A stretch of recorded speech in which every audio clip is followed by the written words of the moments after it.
there are billions of people out there who use WhatsApp, and even the people at WhatsApp know. So now they are actually listening to what the users want, and they are going to bring 3 new features in probably the next update, which will make your life even more easier.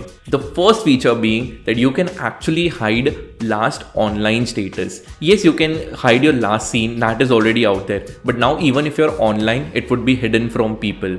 Now you can easily use your WhatsApp without having to being bothered by anyone or anyone knowing that you are online if you have stalkers. So that's a cool thing. Now you can edit your messages without deleting them.